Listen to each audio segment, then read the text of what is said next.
Ya, pemirsa, untuk membahas lebih jauh terkait prostitusi yang melibatkan anak di bawah umur, kami telah terhubung melalui sambungan Zoom dengan Sekjen Lembaga Perlindungan Anak Indonesia atau LPAI, Titi Suharyati. Selamat pagi, Mbak Titi. Selamat pagi Mas Togi, selamat pagi Mbak Mbak Titi. Ocha, selamat Iya. pagi pendengar MNC atau pemirsa MNC dimanapun berada. Salam sehat selalu. Salam sehat, Salam Ibu. sehat, Ibu. Terima kasih banyak sudah bergabung dengan Sindo Morning Show.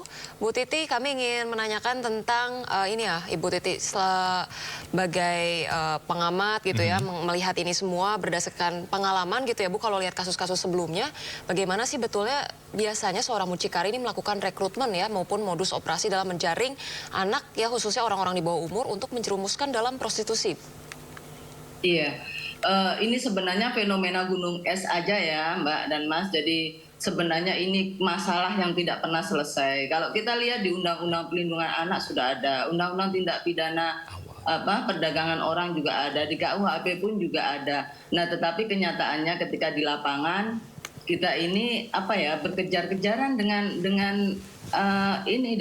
teknologi gitu ya. Kalau saya dulu mungkin 5-10 tahun yang lalu masih gampang lah mungkin dengan teman-teman APH maupun dengan teman-teman di pemerintah ya, untuk bisa menemukan mereka gitu ya, menangkap germonya dan juga korban-korbannya gitu. Tetapi sekarang kan eranya sudah beda ya, eranya ini sudah era online. Jadi kami pun sebagai sebagai pekerja sosial di lapangan itu merasa bahwa ini sulit sekali, dan hanya pihak APH pun, hanya pihak kepolisian di cybercrime aja yang bisa melakukan ini, karena memang mereka sekarang sudah canggih-canggih gitu ya. Kita ini kalah. Mereka mainnya bahkan katanya di situs-situs yang kami sendiri susah untuk menjangkau gitu ya, ke mereka gitu. Ada kode-kode tertentu, ada link-link tertentu yang kami sendiri susah untuk mengakses gitu loh, dan itu hanya bisa dilakukan oleh teman-teman APH atau teman di kepolisian di bagian cybercrime gitu. Nah, ini juga luar biasa kalau sampai bisa menemukan. Saya kira ini mungkin pemancing ya, tetapi saya ingin balik lagi, sebenarnya ini kan lebih kepada lemahnya penegakan hukum gitu ya.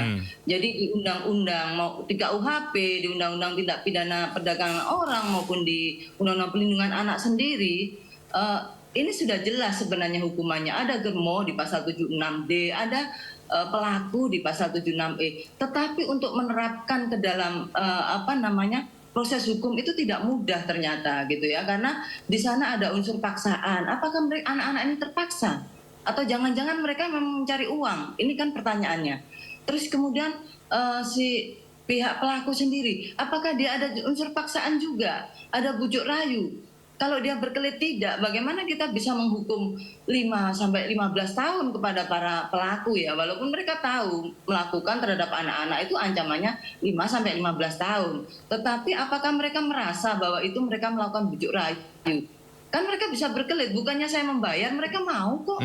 Saya didatengin kok, kan seperti itu pertanyaannya. Jadi ini saya juga prihatin sekali gitu loh dengan undang-undang yang sudah banyak dikeluarkan, tetapi ketika pada tataran implementasi sulit sekali dilaksanakan gitu ya. Yang paling mudah memang germo, karena di germo ini ada di KUHP, ada di Undang Perdagangan Orang, ada di Undang Perlindungan Anak, ada. Tetapi ketika kita mau ngomong kepada korban yang notabene anak-anak, aduh, saya bilang ini anak-anak bener nggak mereka ini dipaksa? Jangan-jangan mereka juga menawarkan diri gitu. Itu yang memprihatinkan kami gitu loh. Apalagi tadi sampai berapa juta ya dia dapat gitu ya. Iya. Dengan jualan 8 juta, mungkin dia dapat 4 jutanya, mungkin 4 jutanya germo gitu ya. Ya, Luar biasa ini. Iya, Ya, karena pelakunya udah pasti tahu ini anak-anak masih gadis. Ini pasti anak-anak kan, pasti di bawah 18 tahun gitu. Dan pelakunya memang mencari anak-anak gitu ya, karena ada tawarannya kalau nggak salah ada perawan, non perawan gitu ya. Nah, berarti pelakunya sudah tahu gitu loh. Tetapi bagaimana menjerat mereka? Ini kan polisinya baru menangkap germonya yang jelas-jelas ada di dalam pasal-pasal undang-undang tersebut yang tadi saya sebutkan. Tetapi bagaimana dengan pelaku? Gitu ya. Ini kan kalau kita ngomong bisnis ini kan sebab akibat kan, ini pelakunya dulu atau penjualnya dulu gitu yang ada, atau yang mau dihabisin gitu ya.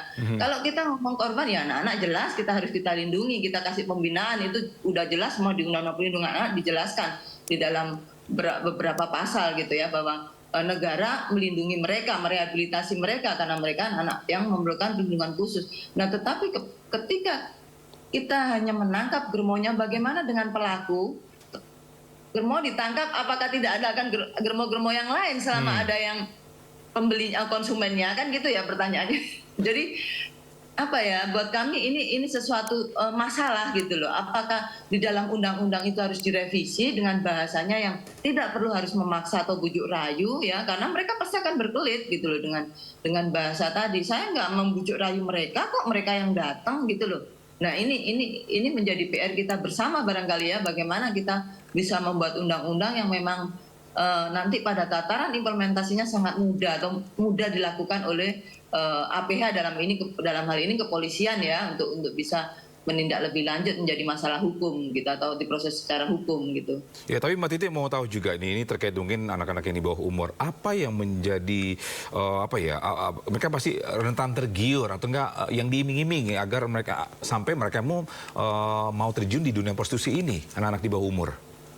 Apakah faktor ekonomi? Balik lagi, iya. Ini tadi kan prostitusinya online ya. Jadi anak-anak ini kan tergiur, kondisi sekarang yang berbeda. Mereka sangat tergiur dengan situasi. Ketika mereka tidak punya uang, ya, mereka kemudian ada tawaran yang menggiurkan. Ya sudah pastilah, saya ingin beli ini, saya ingin beli motor, saya ingin beli laptop, saya beli HP gitu ya. Jadi itulah yang dipakai alasan mereka sehingga mereka sudah tidak berpikir lagi, tidak berpikir ulang gitu loh. Dan ini PR juga buat orang tua gitu loh. Jangan orang tua ketika dia tidak mampu atau memberikan anak dengan sangu ya, uang saku terbatas gitu. Tetapi ketika anaknya mempunyai barang sesuatu yang berlebih gitu, kan harus dicurigain gitu ya. Kontrol orang tua ini PR banget. Kontrol orang tua sebenarnya nomor satu, karena bagaimana dia bisa mendidik akhlak anak-anaknya, kemudian mengawasi mereka gitu loh. Tidak hanya sekedar memberi uang, dan kemudian yang tidak kalah pentingnya adalah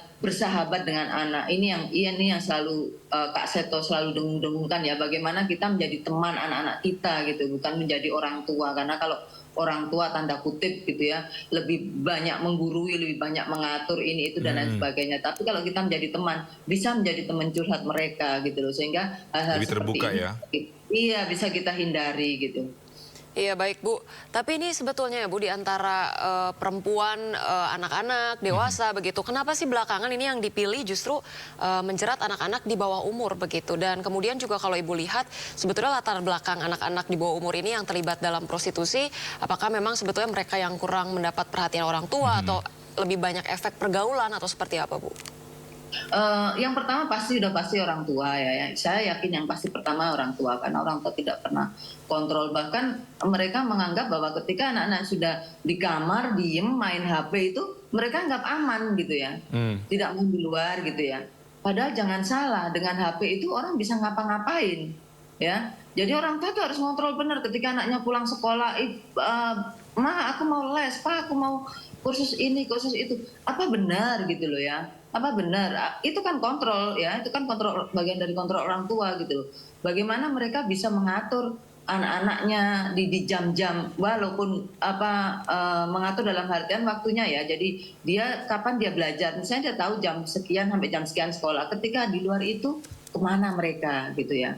Karena saya yakin kemungkinan kecil mereka itu membolos ya, maksudnya melakukannya di jam-jam sekolah gitu ya, kecuali mungkin ada sesuatu gitu, tapi itu agak sulit ya, pasti mereka di luar jam sekolah. Nah dengan alasan ekskul atau apalah, pelajaran tambahan, kursus dan lain-lain, ini orang tua kan seharusnya tahu gitu. Jangan-jangan mereka bilangnya ada ekskul mah, ada ini mah, padahal mereka melakukan hal yang di luar tadi ya, di luar kendali kita gitu.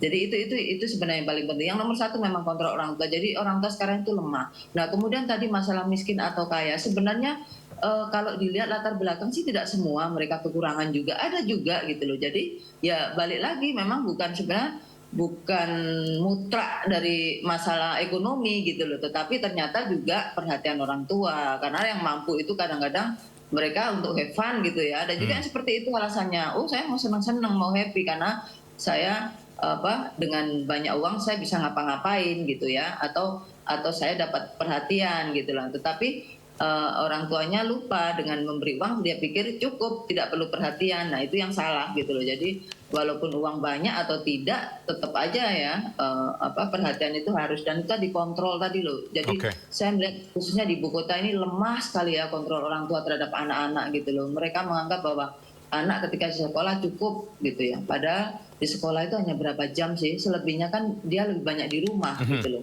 Baik, jadi terima ini kasih. mungkin mindset orang tua juga yang harus dirubah ini. Benar, baik. Terima kasih Mbak Titi Suryati atas insight-nya. Kita berharap pun juga ini ya dari pihak pemerintah pun juga mempunyai payung hukum yang jelas juga, peran orang tua pun juga penting sekali untuk memperhatikan aktivitas anak-anak juga ya Mbak Titi ya. Iya, betul. Terima kasih banyak Bu Titi atas perbincangan hari ini. Selamat beraktivitas kembali, salam sehat. Salam sehat Ibu. Iya, salam sehat, terima kasih.